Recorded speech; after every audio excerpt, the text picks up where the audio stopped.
ایک حدیث شریف میں آتا ہے کہ ہمارے پیارے آقا محمد مصطفیٰ صلی اللہ علیہ وسلم کے زمانے میں ایک رسول صحابی تھے جو اپنے سسرال میں رہتے تھے۔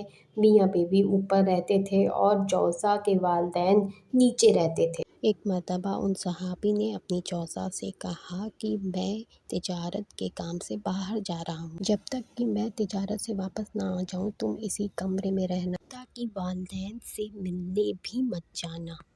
یہ کہہ کر وہ صحابی اپنے گھر سے تجارت کرنے کے لیے چلے گئے۔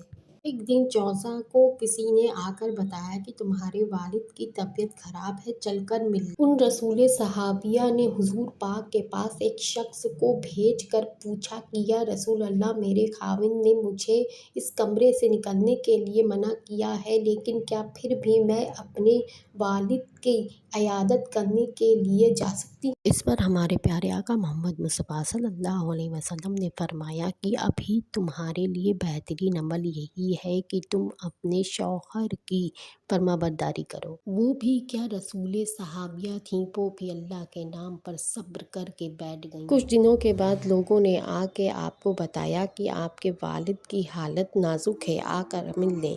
صحابی رسول نے حضور پاک کی خدمت میں ایک شخص کو بھیج کر پوچھوایا کہ میرے شوہر ابھی تک آئے نہیں ہیں اور میرے والد کی حالت نازک ہے، کیا میں اپنے والد کی عیادت کرنے کے لیے جا سکتی ہوں؟ اس پر حضور پاک نے فرمایا کہ ابھی تمہارے لیے یہی بہتر ہے کہ تم اپنے شوہر کی فرمانبرداری کرو۔ یہ سن کر رسول صحابیہ نے اللہ پر صبر کیا اور عبادت کی اور اپنے والد کے لیے دعا مانگی۔ کچھ دنوں کے بعد پھر سے کسی نے آ کر بتایا کہ آپ کے والد کا انتقال ہو گیا ہے، آپ اپنے والد کا منہ تو دیکھ لیجیے۔ ان صحابی رسول نے پھر سے کسی شخص کو حضور پاک کی خدمت میں بھیج کر پوچھا کہ میرے شوہر ابھی تک گھر نہیں آئے ہیں، لیکن میرے والد کا انتقال ہو گیا ہے، کیا میں اپنے والد کے جنازے کو دیکھنے جا سکتی ہوں؟ اس پر ہمارے پیارے آقا محمد مصطفیٰ صلی اللہ علیہ وسلم نے فرمایا کہ صبر کرو اور اپنے شوہر کی فرمانبرداری کرو۔ لوگوں نے ان کے والد کے جنازے کو لے جا کر دفنا دیا۔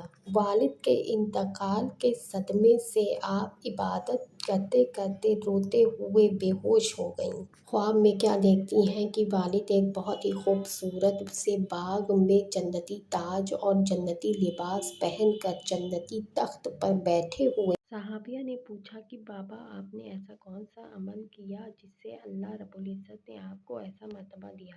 والد نے کہا کہ بیٹی، جو تم نے اپنے شوہر کی فرمانبرداری کی، یہ اسی کا انعام ہے۔ اللہ نے تم سے خوش ہو کر مجھے جنت عطا کی۔